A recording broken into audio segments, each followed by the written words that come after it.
بسم اللہ الرحمن الرحیم وَلِلَّهِ عَلَى النَّاسِ حِجُّ الْبَيْتِ مَنِ اسْتَطَاعَ إِلَيْهِ سَبِيلًا صدق اللہ مولانا العظیم ان اللہ وملائکتہ یصلون علی النبی یا ایہا الذین آمنوا صلوا علیہ وسلموا تسلیما الصلاۃ والسلام علیک یا رسول اللہ وعلی آلک واصحابک یا حبیب اللہ الصلاۃ والسلام علیک یا رسول اللہ وعلی آلک واصحابک یا حبیب اللہ۔ برادران اسلام، اللہ پاک کا شکر ہے جس نے ہمیں یہ روز سعید، دعاؤں کی قبولیت کا دن، برکتوں رحمتوں والا دن ہمیں عطا فرمایا ہے۔ جمعۃ المبارک کا دن اللہ پاک کی خاص رحمتوں کے نزول کا دن ہے۔ دعا ہے کہ خالق کائنات آج کے دن نازل ہونے والی رحمتیں ہم سب کو عطا فرمائے۔ ماہ ذی قعد ہے اور حجاج کے قافلے پوری دنیا سے حرمین شریفین کی طرف سفر کر رہے ہیں۔ جزاک اللہ۔ رمضان شریف کے بعد شوال، ذی قعد، ذی الحج، یہ تینوں مہینے حج کے مہینے کہلاتے ہیں۔ یعنی شوال میں بھی کوئی احرام باندھ کے تو حج کے لیے جا سکتا ہے، تو ذی قعد حج کے مہینوں میں سے ایک مہینہ ہے اور حرمت والے مہینوں میں سے ایک مہینہ ہے۔ پوری دنیا سے حجاج کے قافلے فریضہ حج کی ادائیگی کے لیے حرمین شریفین کی طرف رواں دواں ہیں، اور حرمین شریفین میں تو کئی قافلے پہنچ چکے ہیں۔ لبیک اللہم لبیک کی صدائیں بلند کرتے ہوئے اللہ کے بندے اللہ کی رضا حاصل کرنے کے لیے اللہ کے گھر کی طرف سفر کر رہے ہیں۔ تو چند گھڑیاں آج آپ کے سامنے اس موضوع پر ہی گفتگو کر رہا ہوں کہ حج کے مقاصد کیا ہیں، حج کی برکات کیا ہیں، حج کے مقاصد کیا ہیں،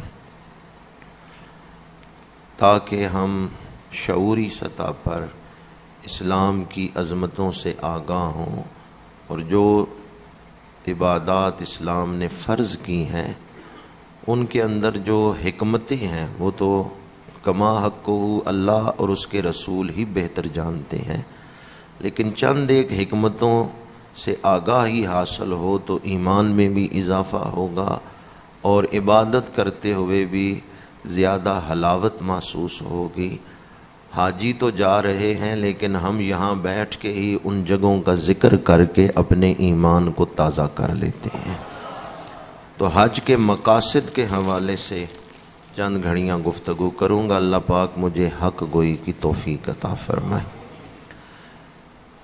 حج اسلام کے بنیادی ارکان میں سے ایک رکن ہے اور صاحب استطاعت پر زندگی میں ایک دفعہ حج کرنا فرض ہے۔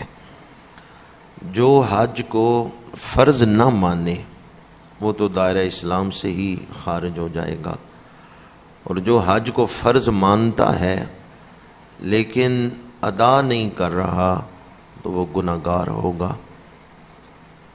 اگر ادا کیے بغیر دنیا سے چلا گیا تو اندیشہ ہے کہ کہیں ایمان سلب نہ ہو جائے۔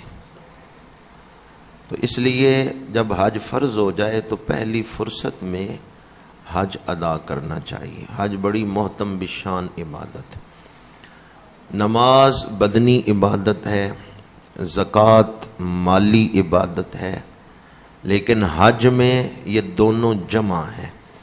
حج میں مالی عبادت بھی ہے اور بدنی عبادت بھی ہے، اور حج کے بارے میں فضائل میں یہ حدیث پاک موجود ہے کہ جس نے اللہ کی رضا کے لیے حج کیا، عرفات کے میدان سے جب وہ حاجی منا کی طرف لوٹتا ہے، مزدلفہ کی طرف لوٹتا ہے، تو اس طرح ہے کہ جیسے آج ہی ماں کے پیٹ سے پیدا ہوا ہے۔ اللہ نے اس کے پچھلے سارے گناہوں کو معاف فرما دیے، اور حاجی جس کے لیے دعا کرے اللہ اسے بھی بخش دیتا ہے، جس کے لیے وہ بخشش مانگے اللہ اسے بھی بخش دیتا ہے۔ اور ایک حدیث پاک میں ہے قیامت کے دن ایک حاجی کو جس نے اللہ کی رضا کے لیے حج کیا ہے اور اس کا حج قبول ہو گیا ہے، اسے 300 دوزخیوں کی شفاعت کا حق دیا جائے گا۔ اس کی دعا سے اللہ تعالیٰ 300 گنہگاروں کو بخشش عطا فرما دے گا۔ حج کے مقاصد کیا ہیں؟ حج کی برکات کیا ہیں؟ حج کے مقاصد میں ایک بڑا مقصد تو یہ ہے کہ حج ہمیں علاقائی تقسیم سے نکال کر امت کے رشتے میں پروتا ہے۔ پوری دنیا سے مسلمانوں کے قافلے آتے ہیں، گورے بھی، کالے بھی، امیر بھی، غریب بھی، افریقی بھی، یورپین بھی، ایشیائی بھی، تو پوری دنیا سے مسلمانوں کے قافلے وہاں پہنچتے ہیں۔ عرفات کا میدان اس چیز کا اظہار کر رہا ہے 9 ذی الحج کو کہ ہم ایک امت ہیں۔ اجتماعیت کا تصور اس دور میں ہمیں ملکوں میں تقسیم کر دیا گیا، اور ملکوں میں اپنا اپنا نظام ہے اور اپنا اپنا سکہ ہے۔ اگر آج بھی سارے مسلمان ایک امت بن جائیں اور ایک سکہ ایجاد کر لیں اور پورے عالم اسلام میں ایک ویزا چل رہا ہو تو مسلمان کتنی طاقتور قوم بن جاتے ہیں۔ تو ہم اگرچہ اس منزل تک تو فوراً نہیں پہنچ سکتے کہ ایک ہی سکہ چل رہا ہو اور ایک ہی ویزا پورے عالم اسلام میں چل رہا ہو، اس کے لیے کئی رکاوٹیں اور مسائل ہیں، لیکن کم از کم یہ تصور تو رہنا چاہیے کہ پوری دنیا میں جو بھی حضور کا امتی ہے، صحیح العقیدہ مسلمان ہے، وہ ہمارا بھائی ہے۔ ہم صرف 22-24 کروڑ نہیں ہیں، بلکہ ہم ایک امت ہیں۔ ترکی بھی ہمارے بھائی ہیں، مصری بھی ہمارے بھائی ہیں، اہل عرب بھی ہمارے دینی بھائی ہیں۔ تو مسلمان علاقائی تقسیم سے نکل کر ایک امت اور اجتماعیت میں ڈھل جاتے ہیں۔ لباس بھی ایک طرح کا پہنا ہوا ہے۔ عرفات کے میدان میں حاجیوں نے لباس بھی ایک جیسا، اور زبان پہ اللہ کی تسبیح ہے، سارے عبادت بھی ایک جیسی کر رہے ہیں۔ تو گویا حج کے مقاصد میں سے ایک بڑا مقصد امت کے تصور کو قائم رکھنا ہے۔ ہمارے فوائد اور ہمارے نقصانات اکٹھے ہیں۔ اگر دنیا کے کسی علاقے میں بھی مسلمان پہ ظلم ہوتا ہے یا مسلمان تکلیف میں ہے تو ہمیں اس کی تکلیف کا احساس ہونا چاہیے۔ اخوت اس کو کہتے ہیں، چبھے کانٹا جو کابل میں تو ہندوستان کا ہر پیرو جواں بے تاب ہو جائے۔ دوسرا مقصد حج کے مقاصد میں سے انسان زندگی میں وسائل اور مسائل کی جنگ میں مصروف رہتا ہے۔ زندگی کے تقاضے اور ان کو پورا کرنے کے لیے محنت، ان میں ہی انسان شب و روز مصروف رہتا ہے۔ حج کے یہ جو آج کل 35-40 دن ہو گئے یا پہلے سے زیادہ 4 مہینے 5 مہینے لوگ سفر کرتے تھے، یہ جو حج کا پیریڈ ہے، دورانیہ ہے، اس میں ایک مومن نے اپنی مرضی سے اپنے ساری دنیاوی مصروفیات کو چھوڑ دیا، یہ دن نکالے ہیں یکسوئی کے ساتھ اللہ کی عبادت کرنے کے لیے۔ اور جب وہ تمام دنیاوی مصروفیات کو چھوڑ کے یکسوئی کے ساتھ اللہ کی عبادت میں لگ گیا، مناسک حج کو ادا کیا، شب و روز اپنے رب کی رضا حاصل کرنے کے لیے سفر بھی کیا، مناسک حج بھی ادا کیے، اور فراغت کے ساتھ کہ یکسوئی ہے، میں نے اپنی زندگی میں یہ دن اللہ کی رضا کے لیے، عبادت کے لیے وقف کر دی۔ جیسے رمضان کے آخری عشرے میں اعتکاف بیٹھتے ہیں تو سب سے کٹ کر مسجد میں بیٹھ گئے، تو اسی طرح حاجی بھی اپنے تمام معاملات کو چھوڑ کے، مصروفیات کو چھوڑ کے اللہ کی رضا کے لیے فراغت کے ساتھ مناسک حج ادا کرنے کے لیے نکلا۔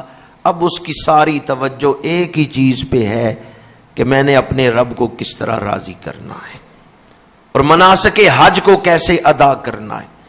تو جب یکسوئی کے ساتھ وہ 35-40 دن ادا کر کے واپس لوٹے گا، اس کی زندگی بدل چکی ہوگی۔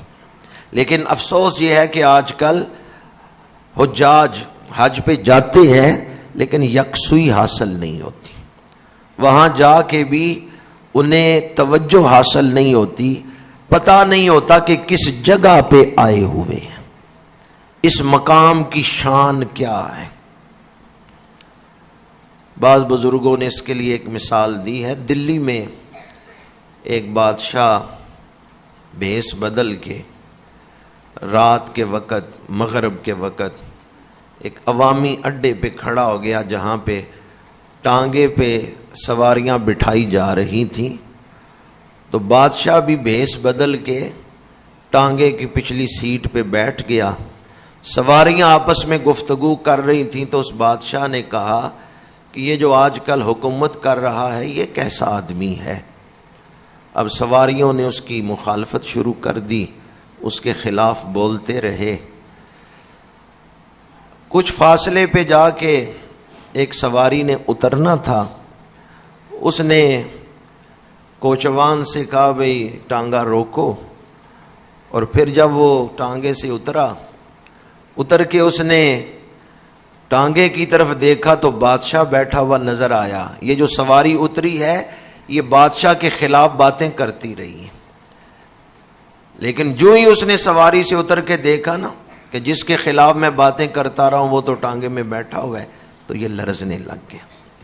جب تک پتہ نہیں تھا کہ میرے ساتھ کون بیٹھا ہوا ہے، بے فکر ہو کے باتیں کرتا رہا، جب پتہ چل گیا تو حالت بدل گئی۔ جو لوگ حج کرنے جاتے ہیں انہیں پتہ نہیں کن جگہوں پہ آئے ہوئے ہیں، کن مقامات پہ حاضر ہیں، یہاں کن کن نبیوں نے سجدے کیے ہیں، ان کی عبادات کے انوارات نازل ہو رہے ہیں، وہ غفلت میں ہی حاضری دے کے آ جاتے ہیں۔ اعلیٰ حضرت نے کہا حرم کی زمین اور قدم رکھ کے چلنا، ارے سر کا موقع ہے او جانے والے، اگر تو اس زمین پہ قدموں سے نہیں سر کے بل چلے پھر بھی اس زمین کے ادب کا حق نہیں ادا کر سکتا۔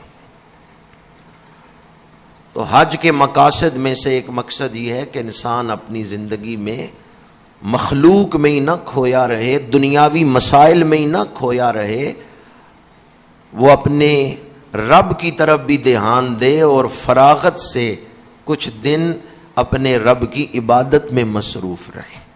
دو مقصد میں نے آپ کے سامنے بیان کیے۔ ایک مقصد تو یہ کہ حج اجتماعیت کا اظہار ہے اور مسلمانوں کو ایک امت کے رنگ میں رنگ دیتا ہے، اور دوسرا مقصد یہ کہ حج ہمیں زندگی میں فراغت کے چند دن دیتا ہے جن میں ہم یکسوئی سے اللہ کی عبادت کر سکیں۔ تیسرا مقصد، حج ایک بہت بڑا درس دیتا ہے، ایک بہت بڑا سبق دیتا ہے۔ اللہ کو راضی کرنا ہے تو اللہ والوں کی اداؤں کو اپنا لو۔ اللہ کو راضی کرنا ہے تو کس کی اداؤں کو اپنا لو؟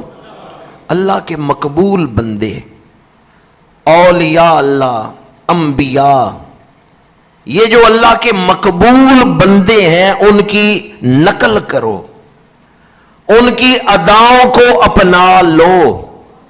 جب تم اہل اللہ کی اداؤں کو اپناؤ گے اللہ تمہارے اوپر راضی ہو جائے گا۔ سلے ہوئے کپڑے اتار دیے، 2 چادریں پہن لی۔ احرام، یہ لباس حضرت ابراہیم نے پہنا تھا جب تعمیر کعبہ کر رہے ہیں۔ کعبہ شریف کے گرد چکر، صفا مروہ، یہ سبز لائٹیں آئی ہیں، دوڑو۔ وہ واقعہ جو ہزاروں سال پہلے ہوا ہے آپ اس کو عملی طور پہ زندہ کر رہے ہیں، اس واقعہ کو دہرا رہے ہیں۔ یہ آیت تو آپ نے بارہا مرتبہ سنی ہوگی، فَاذْكُرُونِي أَذْكُرْكُمْ۔ اللہ نے فرمایا تم میرا ذکر کرو میں تمہارا ذکر کروں گا۔ پتہ نہیں بی بی ہاجرہ نے کس طرح اللہ کا ذکر کیا ہے کہ آج اللہ ان کی ادا کو زندہ کروا رہا ہے۔ ہزاروں سال گزرنے کے باوجود اللہ اہل عشق، اہل محبت، اہل قرب، اللہ تعالی کا قرب رکھنے والے بندوں نے جو قربانیاں دی ہیں اللہ کی راہ میں، اللہ ان واقعات کو زندہ کر رہا ہے۔ وہ سارا واقعہ دہرایا جا رہا ہے۔ یہاں 7 چکر لگانے ہیں، حضرت ہاجرہ نے لگائے تھے۔ یہاں دوڑنا ہے، یہاں بی بی ہاجرہ دوڑی تھی۔ یہاں شیطان کو کنکریاں مارنی ہیں، کیوں؟ حضرت ابراہیم نے ماری تھی۔ تو وہ سارا واقعہ دہرایا گیا یا نہیں؟ حج یہ سبق دے رہا ہے اللہ تک پہنچنا ہے تو اللہ والوں کے قدموں میں آنا ہوگا۔ مقام ابراہیم، حضرت ابراہیم کے قدم لگے، چاہے زمزم، حضرت اسماعیل کے قدم لگے، صفا مروہ، حضرت بی بی ہاجرہ کے قدم لگے، رمی جمرات، حضرت ابراہیم نے کنکریاں ماری، منام قربانی، یہ حضرت ابراہیم نے جناب اسماعیل کی گردن پہ چھری رکھی۔ حج اللہ والوں کی اداؤں کو ادا کرنے کا نام ہے۔ ہر نماز میں ہم دعا مانگتے ہیں، صراط الذین انعمت علیہم، پروردگار انعام یافتہ بندوں کے راستے پر چلا، ان کے راستے کی ہدایت دے۔ حج اس بات کا اظہار ہے کہ جو تم دعا مانگتے تھے رب نے وہ دعا قبول فرما لی ہے۔ انعام یافتہ بندوں کی اداؤں کو اپناؤ گے تو تم بھی ان کے ساتھ رابطے میں ہو جاؤ گے، نسبت جڑ جائے گی۔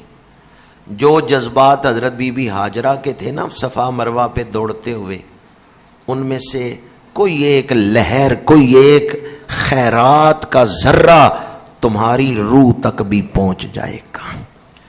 جب شیطان کو کنکریاں مارو گے، حضرت ابراہیم کے قلب اطہر و اقدس میں جو جذبات محبت الہیہ تھے ان کی خیرات تمہیں بھی نصیب ہو جائے گی۔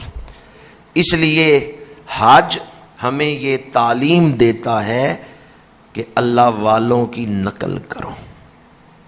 کیا خیال ہے اللہ والوں کی نقل نہ کریں تو حج ادا ہو جائے گا؟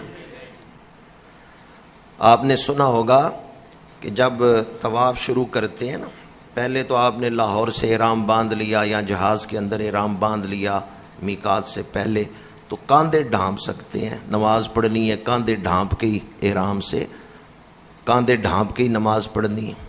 لیکن جب طواف شروع کرنا ہے تو دایاں کندھا ننگا کرنا ہے۔ یہ دایاں کندھا ننگا کیوں کرنا ہے؟ جب میرے آقا کریم نے مکہ فتح فرمایا ہے تو اس وقت بعض اہل مکہ نے کہا کہ صحابہ تو تھکے ہوئے اور کمزور سے نظر آتے ہیں، ہم نے خام خواہ تلواریں پھینک دیں اور ان کے آگے سر جھکا لیا، اگر لڑتے تو شاید ہم انہیں روک دیتے۔ تو میرے آقا کریم نے فرمایا کہ صحابہ ذرا اپنے کندھے ننگے کر کے ذرا رمل کر کے چلو۔ ویسے اللہ تعالیٰ کو یہ فخر کے ساتھ چلنا، اکڑ کے چلنا پسند نہیں۔ فرمایا آج اللہ کے دشمنوں کو دکھاؤ رسول اللہ کے غلام جرت اور طاقت والے ہیں۔ تو وہ جو صحابہ نے ایک ادا اپنائی تھی آج بھی حاجی اس ادا کو اپنا رہے ہیں، آج بھی دایاں کندھا ننگا کر کے طواف کر رہے ہیں۔ تو حج اس بات کی تعلیم دیتا ہے کہ اہل اللہ کے رنگ میں اپنے آپ کو رنگ لو، اللہ والوں کے رنگ میں اپنے آپ کو رنگو گے تو تب اللہ کے قرب کا دروازہ کھلے گا، اہل اللہ کے قدموں میں آؤ گے تو اللہ کا قرب نصیب ہوگا۔ انہی تعلیمات میں سے جو حضرت ہاجرہ کا ذکر میں کر رہا تھا کہ صفا مروہ پہ حضرت ہاجرہ دوڑی ہیں وہ سبز لائٹوں والے مقام پر، حج یہ تعلیم دیتا ہے ماں کی قدر کرنا، ماں کا بڑا مقام ہے۔ آج کل زمزم آتا ہے کھڑے ہو کے پیتے ہیں، یہ کس کی بے تابی تھی کہ رب نے زمزم کا چشمہ جاری کر دیا ہے، یہ کس کی تلاش تھی کہ رب نے زمزم کا چشمہ عطا فرمایا، ایک ماں کی بے تابی، مامتا کی تڑپ۔ ماں دوڑی ہے، حضرت بی بی ہاجرہ دوڑ رہی ہیں، جہاں حضرت اسماعیل لیٹے ہیں ایڑی لگتی ہے وہاں سے اللہ نے پانی کا چشمہ جاری فرما دیا ہے۔ تو حج ہمیں یہ تعلیم دیتا ہے ماں باپ کی قدر کرنا، ماں باپ کو معمولی نہ سمجھنا۔ جہاں ایک ماں دوڑی تھی، آج بڑے بڑے شیخ الحدیث، مفسر قرآن، کتب ابدال غوث وہاں دوڑ رہے ہیں یا نہیں دوڑ رہے؟ جہاں ایک ماں دوڑی ہے تو ماں کی قدر کرنا۔ جو شوق سے، شعور سے اور غور سے حج کے مناسک ادا کرتا ہے نا، حج اس کی زندگی بدل دیتا ہے۔ حج کرنے والا کبھی ماں باپ کا نافرمان نہیں ہو سکتا۔ حضرت عبداللہ بن عمر رضی اللہ تعالی عنہما کے حوالے سے بھی یہ روایت ہے، اور بعض نے حضور نبی اکرم صلی اللہ علیہ وآلہ وسلم کے حوالے سے اس کو بیان کیا ہے۔ ایک صحابی نے اپنی ماں کو کاندھوں پہ اٹھایا ہے اور کعبہ شریف کا طواف کر رہے ہیں۔ حضرت عبداللہ بن عمر قریب ہوئے اور پوچھا یہ خاتون کون ہے جسے تو نے اپنے کاندھوں پہ اٹھایا ہوا ہے؟ اس صحابی نے کہا یہ میری ماں ہے، اور میں گھر سے چلا ہوں تو ماں کو کاندھوں پہ اٹھا کے چلا ہوں۔ سارے مناسک حج ادا کیے ہیں، ماں کو کاندھوں پہ بٹھا کے ادا کیے ہیں۔ اور عرب میں دوپہر کے وقت سفر کرنا، بعض چٹانیں بڑی گرم ہوتی ہیں، بندہ چل نہیں سکتا۔ اس بیٹے نے کہا میں نے ماں کو کاندھوں پہ بٹھایا ہے، ماں کا پیر نہیں گرم چٹان پہ لگنے دیا، میں خود گرم چٹان پہ چلتا رہا۔ بتائیں کیا میں نے ماں کا حق ادا کر دیا ہے کہ میں نے ماں کو کاندھے پہ بٹھا کے حج کروایا ہے؟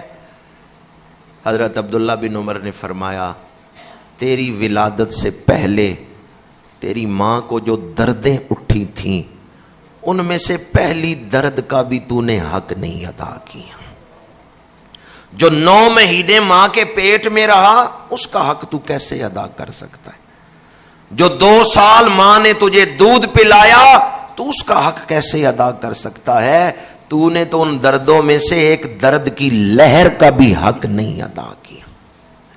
اس لیے حج ماں باپ کے ادب کی تعلیم دیتا ہے، ماں باپ کا ادب سکھاتا ہے۔ بعض بزرگوں نے، حضرت خواجہ فرید الدین رحمۃ اللہ تعالی علیہ، دیگر کئی بزرگوں نے لکھا ہے ایک شخص نے حج کیا ہوا تھا، فرض حج کر چکا تھا، نفلی حج کرنے کے لیے جا رہا تھا، تو ماں سے پوچھا، ماں نے کہا مجھے تیری ضرورت ہے گھر میں، تو حج کرنے نہ جا، فرض حج تو کر چکا ہے، فرض حج تے سو ماں نہیں روک سکتی، لیکن نفلی حج ہے تو نہ جا، میری خدمت میں رہ۔ اس نے کہا نہیں مجھے شوق ہے، میں نے جانا ہی جانا ہے۔ ماں کی اجازت کے بغیر تیاری کر لی۔ جب سفر کے دن قریب آئے تو اپنے مرشدوں سے ملنے گیا اور جا کے ان کو بتایا کہ میں حج کرنے جا رہا ہوں۔ انہوں نے فرمایا تو نے فرضی حج تو پہلے کر لیا ہے؟ کہا کر لیا ہے، اب نفلی حج کرنے جا رہا ہوں۔ بزرگ صاحب نظر تھے، انہوں نے فرمایا اپنی ماں سے اجازت لی ہے؟ انہوں نے کہا نہیں، ماں سے اجازت نہیں لی، ماں اجازت نہیں دے رہی، ماں کہتی ہے میرے پاس رہو، مجھے تمہاری ضرورت ہے۔ وہ بزرگ تڑپ اٹھے اور فرمانے لگے میں نے 60 حج کیے ہوئے ہیں، میں نے 60 حج کیے ہوئے ہیں، میرے ساتھ سودا کر لو، وہ میرے 60 حجوں کا ثواب تم لے لو، اس سال حج پہ نہ جاؤ، جاؤ ماں کی خدمت کرو، جو ماں کی خدمت سے تمہیں ثواب ملے گا وہ مجھے دے دینا، میرے 60 حجوں کا ثواب تم لے لو۔ مرید کو بات سمجھ آ گئی، واپس لوٹ آیا۔ ہم اس غفلت زدہ ماحول میں زندگی گزارنے والوں کو کیا پتا کہ ماں کا دل ہلتا ہے تو عرش تک آواز پہنچتی ہے۔ اس لیے میں اکثر کہتا ہوں ماں باپ کے معاملے میں صرف احتیاط نہیں، بہت زیادہ احتیاط کی ضرورت ہے۔ تو حج ہمیں ماں باپ کے ادب کی اور ان کے حقوق ادا کرنے کی تعلیم دیتا ہے۔ حج کے مقاصد میں سے 4 مقصد میں نے آپ کے سامنے بیان کیے ہیں۔ 5واں مقصد، حج میں ایک عمل حضرت جناب ابراہیم علیہ السلام کی یادگار رمی جمرات، شیاطین کو کنکر مارنا۔ تو یہ جو کنکر مارنے کی ادا ہے، ایک تو میں اس کا مقصد پہلے عرض کر چکا ہوں کہ حضرت ابراہیم کے واقعہ کو دہرایا گیا۔ واقعہ اس لیے دہرایا کہ اس کو یاد رکھنا، بھول نہ جانا۔ اللہ کی بارگاہ تک پہنچنا ہے تو قربانیاں دے کر ہی پہنچنا ہے۔ آپ کسی منزل پہ جانا چاہتے ہیں، گھر سے نکلے، راستے میں رکاوٹ آ گئی، اب رکاوٹ کو دور کریں گے تو سفر آگے ہوگا نا، اور اگر آپ رکاوٹ کو دور نہیں کرتے تو کیا آگے سفر کر سکتے ہیں؟ قرب الہی کے سفر میں جو چیزیں رکاوٹیں بنتی ہیں انہیں ہٹائیں گے تو اللہ کا قرب نصیب ہوگا۔ حضرت ابراہیم نے جو کنکریاں پھینکی ہیں ان میں ایک پیغام تو یہ ہے کہ کسی خیال کو یا کسی چیز کو اللہ کے راستے میں رکاوٹ نہ بننے دینا، قربانیاں دیتے جانا، رب تمہیں اپنے قرب کا اعلیٰ مقام عطا فرمائے گا۔ اور دوسرا پیغام اس میں یہ تھا کہ شیطان تمہارا دشمن ہے، شیطان تمہیں اپنا دشمن سمجھتا ہے، تو تمہیں بھی چاہیے کہ شیطان کو اپنا کیا سمجھو؟ دوست کے دشمن۔ ہمارے ہاں کتنے لوگ ایسے ہیں شیطان کو دوست بنائے ہوئے ہیں اور سمجھتے ہیں کہ ہم غفلت سے بچ جائیں گے۔ شیطان کی دوستی سے ہمیشہ نقصان ہی ہوا ہے۔ حج کے موقع پر اجتماعی طور پہ امت اعلان کرتی ہے، ہم شیطان کے خلاف اعلان جنگ کرتے ہیں۔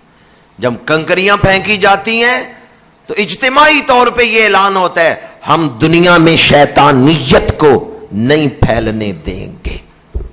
حج امت مسلمہ کی طرف سے شیطان کے خلاف اعلان جنگ ہے کہ شیطان ہمارا دشمن ہے تو ہم بھی اسے اپنا۔ شیطان کو کنکریاں مارتے ہوئے مختلف لوگوں کے مختلف خیالات ہوتے ہیں، اس لیے میں نے کہا ابھی ڈر تو نہیں رہے کہ ابھی تو مسجد میں اب باہر نکلیں گے تو کہیں شیطان کوئی بڑا حملہ ہی نہ کر دے۔ ویسے طاقت کس کی زیادہ ہے، مسلمان کی یا شیطان کی؟ اگر مسلمان ارادہ کر لے نا کہ میں نے شیطان کے جال میں نہیں پھنسنا تو شیطان تو راستہ بدل دیتا ہے۔ ایسے ایسے حضور کے غلام آئے ہیں کہ شیطان ڈر کے راستہ بدل جاتا تھا۔ تو طاقت ایمان کے اندر زیادہ ہے، طاقت مسلمان کے اندر زیادہ ہے۔ حج اجتماعی طور پہ اعلان ہے ہم دنیا میں شیطانیت نہیں پھیلنے دیں گے، لیکن حیرت ہے کہ ہم نے اس کو بھی ایک رسم بنا دیا ہے کہ ہم حج بھی کر رہے ہیں شیطانیت کو بھی پھیلا رہے ہیں، حج بھی کر رہے ہیں اور شیطانی نظام کا بھی حصہ ہیں۔ حج بھی کر رہے ہیں اور سود کو بھی پروان چڑھا رہے ہیں، حج بھی کر رہے ہیں اور رشوت بھی لے رہے ہیں۔ حج تو اعلان ہے اس بات کا کہ ہم دنیا میں ایک ایسا معاشرہ قائم کریں گے جس میں اللہ کی حکمرانی ہوگی، اللہ کے رسول کی حکمرانی ہوگی، جس میں اخلاق حسنہ کا بول بالا ہوگا، جس میں انسانیت کے حقوق ادا کیے جائیں گے، جس میں شیطانیت کے لیے کوئی گنجائش نہیں ہوگی۔ تو حج کے مقاصد میں سے ایک بڑا مقصد یہ بھی ہے کہ ہم اپنے آپ کو شیطانیت سے بچائیں گے۔ 5 بڑے مقصد میں نے حج کے حوالے سے بیان کیے ہیں، اور شروع میں میں نے آپ کے سامنے یہ بھی عرض کیا کہ یہ چند ایک مقاصد ہیں، ورنہ حقیقی اسرار و رموز کے عبادات کے اندر کیا کیا راز ہیں یہ تو اللہ بہتر جانتا ہے۔ میں نے چند ایک آپ کے سامنے بیان کی۔ اگر یہ 5 مقاصد ہم اپنا لیں، ایک تو امت کا تصور کہ ہم ایک امت ہیں، اور اس کے بعد دوسرا تصور کہ ہم اپنی زندگی سے کچھ وقت نکالیں گے مصروفیات چھوڑ کے صرف اللہ کی عبادت، یکسوئی کے ساتھ اللہ کی عبادت۔ تیسرا مقصد ہم اللہ والوں کی اداؤں کو اپنائیں گے، اللہ والوں کی نقل کریں گے تو اللہ کا قرب حاصل ہوگا، اللہ والوں کو چھوڑ کے اللہ کا قرب حاصل نہیں ہو سکتا۔ چوتھا مقصد والدین کا ادب، حقوق العباد کو ادا کرنا، والدین کا حق ادا کرنا۔ اور 5واں مقصد شیطان سے اور شیطانیت سے اپنے آپ کو بھی بچانا اور اپنے معاشرے کو بھی بچانا۔ یہ صرف 5 مقاصد میں نے آپ کے سامنے بیان کیے، ورنہ حج کے اور کئی مقاصد۔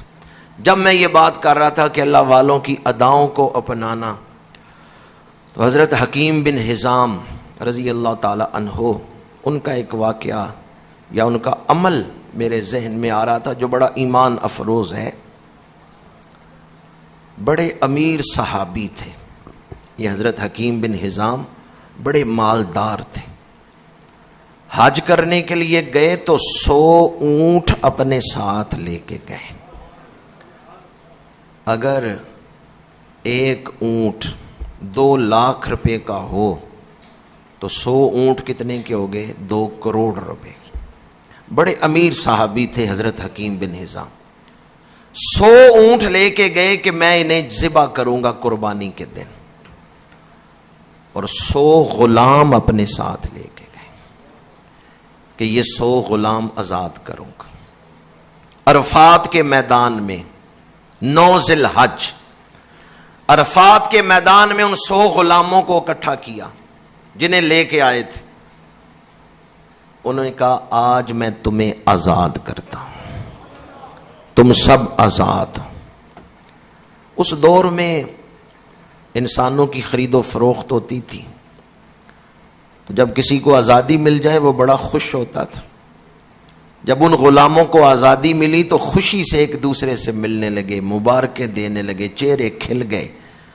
حکیم بن حزام ان 100 غلاموں کو آپس میں ملتا ہوا، مبارکیں دیتا ہوا خوش دیکھتے ہیں تو رو رہے ہیں، اور روتے ہوئے عرض کرتے ہیں جیسے میں نے تیرے بندوں کو خوش کیا تو بھی ہمیں خوش کر دے۔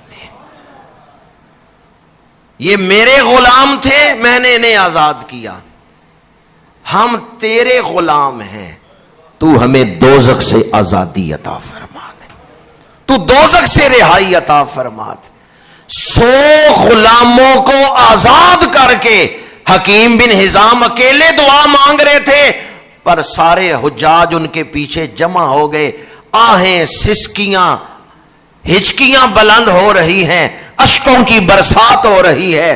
100 غلام خوشی خوشی مل رہے ہیں، یہ حضور کے صحابی رو کے دعا کر رہے ہیں پروردگار جیسے میں نے انہیں آزاد کیا تو مجھے آزاد کر دے دوزخ سے، تو اپنی رضا کی سند مجھے عطا فرما دے۔ حج کئی یادیں تازہ کرتا ہے۔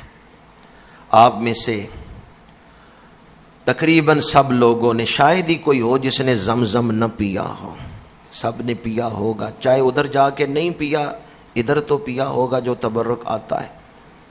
حج زمزم کے بارے میں ایک حدیث پاک ہے، میرے آقا کریم نے فرمایا ماء زمزم لما شرب لہ، زمزم جس نیت سے پیا جائے اللہ وہ نیت پوری کر دیتا ہے. حضرت عبداللہ بن مبارک رضی اللہ تعالی عنہ زمزم پینے کے لیے کھڑے ہوئے ہیں تو دعا مانگتے ہیں. اب یہ بڑی توجہ سے آپ نے دعا سننی ہے، چونکہ میرا نہیں خیال کہ آج تک آپ میں سے کسی نے یہ دعا مانگی ہو. ممکن ہے مانگی ہو، لیکن اکثریت کے ذہن میں یہ دعا نہیں ہوگی. عبداللہ بن مبارک جب زمزم پینے کے لیے کھڑے ہوئے نا تو عرض کرتے ہیں میں تیرا شکر ادا کرتا ہوں، تو نے یہ زمزم تک پہنچایا، زمزم پینے کی توفیق دی. جیسے دنیا میں یہ کرم کیا ہے، قیامت میں ساقی کوثر کے ہاتھوں سے کوثر کے جام عطا فرما دے. یا اللہ آج میں جو زمزم پی رہا ہوں اس کی برکت سے حشر کے میدان میں جب لوگ پیاسے ہوں مجھے پیاس نہ لگے، مجھے حشر کی پیاس نہ ستائے، کیونکہ تیرے نبی نے فرمایا تھا زمزم جس نیت سے پیو اللہ وہ نیت پوری کر دیتا ہے. یا اللہ میں زمزم پی رہا ہوں میری حشر کی پیاس بجھا دے. زمزم پیتے ہوئے عام طور پہ ہم نیت کرتے ہیں نا دنیا کی پیاس بجھا رہے. عبداللہ بن مبارک نے کہا حشر کی پیاس بجھانے کے لیے یہ پانی پیو کہ یا اللہ مجھے حشر کے دن پیاس نہ لگے. یہ جو میں زمزم پی رہا ہوں اس کی برکت سے قیامت کے دن میں ان لوگوں میں شامل ہو جاؤں جو اطمینان میں ہوں گے. تو زمزم پیتے ہوئے صرف دنیاوی چیزیں دنیاوی نعمتیں ہی نہ مانگیں بلکہ اخروی نعمتیں اللہ تعالیٰ کی بارگاہ سے ان کا سوال بھی کریں. عرفات کے میدان میں لوگ کثرت سے دعائیں پڑھ رہے تھے تو ایک خیمے میں ایک بوڑھا سویا ہوا تھا اور اس کی بیوی پاس بیٹھی ہوئی تھی. وہ بوڑھی عورت دائیں بائیں دیکھ رہی تھی کہ باہر لوگ کھڑے ہیں دعائیں پڑھ رہے ہیں، کوئی کتاب کھول کے پڑھ رہا ہے، کوئی زبانی پڑھ رہا ہے، سونے سونے لفظوں سے تسبیحات پڑھ رہے ہیں، اللہ کا ذکر کر رہے ہیں. اور یہ جاہل عورت تھی، دیکھ کے پڑھ نہیں سکتی تھی. خاوند سویا ہوا ہے تو اس نے ہلا کے سختی سے اٹھایا اور خاوند کو اٹھا کے کہنے لگی کہ ہمارا پتہ نہیں کیا بنے گا، ہم تو جاہل ہیں، ہم تو سونے سونے لفظوں سے اپنے رب کا ذکر نہیں کر سکتے. باہر دیکھو لوگ کیسے اللہ کا ذکر کر رہے ہیں، کیسے تسبیحات پڑھ رہے ہیں، تلبیہ پڑھ رہے ہیں، ذکر کر رہے ہیں.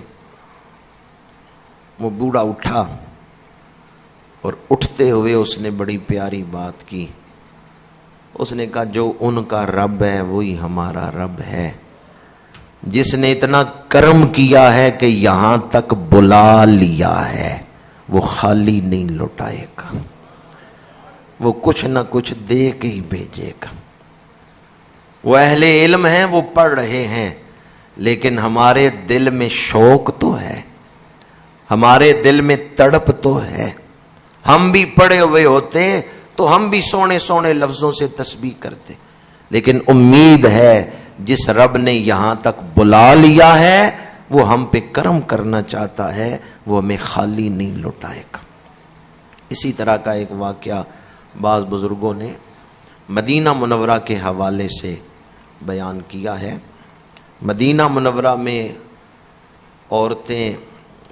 عورتوں والے حصے میں درود شریف پڑھ رہی تھیں کتابیں کھول کے، تو ایک دیہاتی عورت، ان پڑھ عورت، وہ رونے لگی اور عرض کرنے لگی یا رسول اللہ صلی اللہ علیہ وسلم پتہ نہیں ہمارا شمار آپ کے غلاموں کی کس صف میں ہوتا ہے، یہاں تو آپ کے غلام بڑے بڑے پڑھے لکھے ہیں جو سونے سونے لفظوں سے درود پڑھ رہے ہیں. یہ کہتے ہوئے وہ رو رہی ہے، روتے روتے آنکھ لگ گئی. میرے آقا کریم نے اپنا دیدار عطا فرمایا اور فرمایا میری بارگاہ میں دل کا جذبہ دیکھا جاتا ہے، تو جس جذبے سے تڑپ رہی تھی تیرا وہ جذبہ مجھے بڑا پسند آیا ہے۔ تو اللہ اور اس کے رسول کی بارگاہ میں نیت دیکھی جاتی، اخلاص دیکھا جاتا ہے۔ یہ بھی عین ممکن ہے کہ کوئی حج کرنے جائے ہی نہ اور ثواب لے لے۔ حضرت عبداللہ بن مبارک، جن کی ابھی میں نے آپ کے سامنے نیت بیان کی زمزم کے حوالے سے، بعض بزرگوں نے یہ واقعہ ان کی نسبت سے بیان کیا ہے کہ وہ حرم میں سوئے ہوئے تھے، تو انہوں نے دیکھا دو فرشتے اترے ہیں اور آپس میں خواب دیکھ رہے ہیں، آپس میں گفتگو کر رہے ہیں کہ اس سال 6 لاکھ آدمیوں نے حج کیا ہے۔ دوسرا کہتا ہے پتہ ہے ان 6 لاکھ میں سے کسی کا حج بھی قبول نہیں ہوا، کسی کا حج بھی قبول نہیں ہوا، اور ایک موچی جو حج کرنے آیا ہی نہیں، گھر بیٹھے ہی اللہ نے اس کو حج کا ثواب عطا فرما دیا ہے، اور اس کی برکت سے اللہ نے ان 6 لاکھ کے سفر کو بھی قبول فرما لیا ہے۔ ان کا سفر قبول ہو گیا اس شخص کے صدقے جس نے سفر کیا ہی نہیں۔ عبداللہ بن مبارک اٹھے، خواب میں انہوں نے سن لیا کہ وہ موچی فلاں علاقے کا ہے، فلاں ملک میں فلاں شہر میں رہتا ہے، یہ نام ہے اس کا، جس کے صدقے اللہ نے حج قبول کیا ہے۔ عبداللہ بن مبارک حج سے فارغ ہو کے سفر کیا، چلے گئے، اور جب آپ اس موچی کے گھر پہنچے اس سے پوچھا کہ تم اس دفعہ حج کرنے نہیں گئے، میں نے سنا تمہارا ارادہ تھا۔ تو اس نے کہا میرا ارادہ تھا، میں نے ایک ایک کر کے پیسے جوڑے تھے حج کرنے کے لیے۔ ایک دن پڑوسیوں کے گھر سے گوشت پکنے کی خوشبو آئی، تو ہم تو فقر و فاقہ کرتے تھے، پیسے جوڑ رہے تھے حج کے لیے۔ ایسے لوگ بھی تاریخ میں گزرے ہیں جو ایک وقت کا کھانا ہی اپنا چھوڑ دیتے تھے، یہ پیسے میں حج کے لیے جوڑا۔ ایسے لوگ بھی گزرے۔ تو وہ موچی کہتا ہے کہ میں نے اپنی گھر والی سے کہا یہ پڑوسیوں کی عورت سے کچھ مانگ لاؤ کھانے کے لیے۔ میری گھر والی گئی تو اس پڑوسن عورت نے کہا یہ کھانا تمہارے لیے جائز نہیں ہے۔ اس نے پوچھا کیوں؟ تو اس پڑوسی عورت نے کہا کتنے دنوں سے ہمارے گھر میں کچھ نہیں پکا تھا، ہم فاقے سے تھے، تو آج جان بچانے کے لیے ایک مردار کے جسم سے گوشت کاٹ کے لائے ہیں۔ مردہ جانور پڑا ہوا تھا، اس کے جسم سے گوشت کاٹ کے لائے، تو تمہارے لیے تو یہ جائز نہیں ہے، ہم اضطرار کی حالت میں ہیں، جان بچانے کے لیے ہم کچھ کھا سکتے ہیں، سیر ہو کے تو نہیں کھا سکتے لیکن جان بچانے کے لیے کھا سکتے۔ گھر آ کے جب میری بیوی نے مجھے یہ بات سنائی تو وہ شخص کہتا ہے میرے دل میں خیال آیا حج پھر کر لوں گا، یہ پیسے جو حج کے لیے جوڑے ہیں ان ضرورت مندوں کو دے دیتا۔ میں نے وہ پیسے ان ضرورت مندوں میں بانٹ دیے۔ اللہ تعالیٰ نے اس اخلاص کی وجہ سے گھر بیٹھے ہی اسے ثواب عطا فرما دیا ہے۔ اللہ تعالیٰ ہمیں حقوق اللہ اور حقوق العباد دونوں کی سمجھ عطا فرمائے اور ادا کرنے کی توفیق عطا فرمائے۔ حدیث پاک ہے میرے آقا کریم نے فرمایا اس ذات کی قسم جس کے قبضہ قدرت میں میری جان ہے وہ شخص مومن نہیں، وہ شخص مومن نہیں، وہ شخص مومن نہیں، 3 دفعہ فرمایا۔ صحابہ نے عرض کیا یا رسول اللہ صلی اللہ علیہ وسلم کون مومن نہیں؟ شارحین نے لکھا ہے یہاں کمال ایمان مراد ہے۔ یا رسول اللہ کون مومن نہیں؟ فرمایا جو خود تو پیٹ بھر کے کھائے اور اس کا پڑوسی بھوکا ہو، جو خود پیٹ بھر کے سوئے اور اس کا پڑوسی بھوکا ہو، فرمایا وہ مومن نہیں۔ ہمیں تو آج کل احساس تک نہیں ہے پڑوسیوں کے حوالے سے۔ ایک حدیث پاک میں حضور نے فرمایا پڑوسیوں کے اتنے حقوق جبریل نے بیان کیے کہ یہ اندیشہ تھا شاید وراثت میں بھی ان کا حق رکھ دیا جائے گا۔ اللہ تعالی ہمیں اسلام کو سمجھنے کی توفیق عطا فرمائے۔ اسلام بڑی برکتوں والا دین ہے، یہ رشتوں کو مضبوط کرتا ہے۔ اس میں جو عبادات ہیں وہ عبادات بھی جہاں بندے کو خالق سے جوڑتی ہیں وہیں مخلوق سے بھی ان کا رشتہ مضبوط کرتی ہیں۔ حج کے سفر میں دوسروں کی خدمت کا موقع بھی ملتا ہے، دوسروں کے کام آنے کا موقع بھی ملتا ہے۔ حج کا سفر بڑی برکتوں والا سفر ہے، اور جو انسان ایک دفعہ وہاں حاضری دے کے آتا ہے ایک خاص تعلق روح کا ان جگہوں کے ساتھ قائم ہو جاتا ہے۔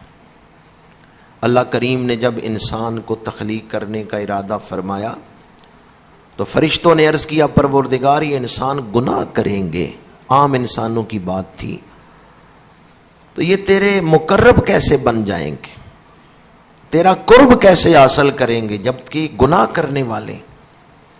اللہ پاک نے فرمایا ہم ایک ایسا گھر بنائیں گے جو میری رضا کے لیے اس کے ساتھ چکر لگائے گا، میں اس کے پچھلے گناہوں کو معاف فرما دوں گا۔ تو اس لیے کعبہ شریف بڑی برکتوں والا گھر ہے۔ ان اول بیت وضع للناس للذی ببکۃ مبارکا، وہ گھر بڑی برکتوں والا گھر، اتنی برکتیں ہیں کہ اس وقت آپ باوضو ہو کے ادھر منہ کر کے بیٹھے ہوئے ہیں اور ادب سے بیٹھے ہوئے ہیں۔ اب ہم نے نماز ادا کرنی ہے تو اسی گھر کی طرف منہ کر کے، تو جو رحمتیں اس گھر پہ نازل ہو رہی ہیں، جب نمازی ادھر منہ کر کے کہتے ہیں منہ طرف کعبہ شریف اللہ اکبر، تو سینے کا کنیکشن کعبے کی برکتوں کے ساتھ جڑ جاتا ہے، وہ برکتیں نمازی کے سینے تک پہنچنا نصیب ہو جاتی ہیں۔ زندگی بہرحال گزر رہی ہے، ساری گفتگو کا خلاصہ اور نچوڑ عرض کر رہا ہوں، اس بات کا جائزہ لیتے رہیں کہ میری شخصیت کا رخ کس طرف ہے، ظاہر کی طرف ہے یا باطن کی طرف۔ اگر آپ کی شخصیت، آپ کی ذات، دھیان سارا ظاہر کی طرف ہوا تو پھر غفلت میں پڑ جائیں گے، اور اگر باطن کی طرف ہوا، آخرت کی طرف ہوا، پھر زندگی پاک بھی ہوگی، خوبصورت بھی ہوگی، پرسکون بھی ہوگی۔ یہ جائزہ تنہائی میں بیٹھ کے لیں کہ میرے باطن کا رخ کس طرف ہے، میرا ذہن کن چیزوں کے لیے کڑتا ہے کہ یہ چیزیں مجھے ملیں، وہ ظاہری دنیاوی چیزیں ہیں یا روحانی چیزیں ہیں۔ اگر میری تڑپ، میری کوشش، میری محنت صرف دنیا کے لیے ہے، صرف دنیا کے لیے، تو پھر میں بڑے گھاٹے کا سودا کر رہا ہوں، پھر میں اپنی زندگی کو برباد کر رہا ہوں۔ میری شخصیت کا رخ کس طرف ہے اس کا جائزہ لیتے رہیں۔ حج زندگی کا رخ بدل دیتا ہے، نماز بھی بندے کا رخ کعبے کی طرف کرتی ہے، تو یہ کعبے سے جوڑنے کا مطلب کیا ہے؟ رب کعبہ کے ساتھ جوڑنا۔ فَلْيَعْبُدُوا رَبَّ هَذَا الْبَيْتِ، رب کعبہ کی طرف جوڑنا، یہ مقصد ہے نماز کا، یہی مقصد ہے جملہ عبادات کا، شخصیت کا رخ چینج کرنا۔ آج اکثریت ایسی ہے جن کی شخصیت کا رخ ظاہر کی طرف، انہیں ہر وہ بات اچھی لگتی ہے جس میں دنیا کا فائدہ ہے، اور وہ بات اچھی نہیں لگتی یا اس کی طرف دھیان ہی نہیں دیتے جس میں آخرت کا فائدہ یا روح کا فائدہ ہے۔ تو اپنے رخ کو چینج کرنا یہی توبہ کہلاتا ہے، اسی کو توبہ کہتے ہیں۔ دنیا میں بعض لوگ گناہ کرتے ہیں اور پھر ایسے بد نصیب ہو جاتے ہیں کہ گناہوں میں پڑے رہتے ہیں۔ جو گناہ کے بعد توبہ نہ کرے وہ بد نصیب ہے، اور جو گناہ کے بعد توبہ کر لے وہ خوش نصیب ہے۔ یہ توبہ خوش نصیبوں کو نصیب ہوتی ہے۔ آئیں آج کے جمعۃ المبارک کو حج کے عنوان پر اپنے لیے توبہ کا دن بناتے ہوئے کہ حج بھی نئی زندگی کا آغاز ہے. ہم بھی آج جمعۃ المبارک کے موقع پر حج کا ذکر سنتے ہوئے اللہ کی بارگاہ میں توبہ کرتے ہیں اور اپنی زندگی کا رخ اللہ کی طرف موڑتے ہیں، دنیا کے بجائے آخرت کی. دنیا میں جو آپ کا نصیب ہے وہ مل کے رہے گا، اس کے لیے کوشش ضرور کریں، لیکن مقصد دنیا نہیں، مقصد کیا ہے؟ آخرت. حج قیامت کی یاد تازہ کراتا ہے. سارے لوگ میدان عرفات میں جمع ہیں، احرام باندھے ہوئے ہیں، اللہ کی طرف متوجہ ہیں. ایسا دن آنے والا ہے، وہ جو حشر کا میدان ہے، حج کا میدان عرفات، وہ حشر کے میدان کی یاد دلا رہا ہے. لوئے لوئے پر لے کڑیے جے تد پانڈا پرنا، شام پئی بن شام محمد کر جاندی نے ڈرنا. واخر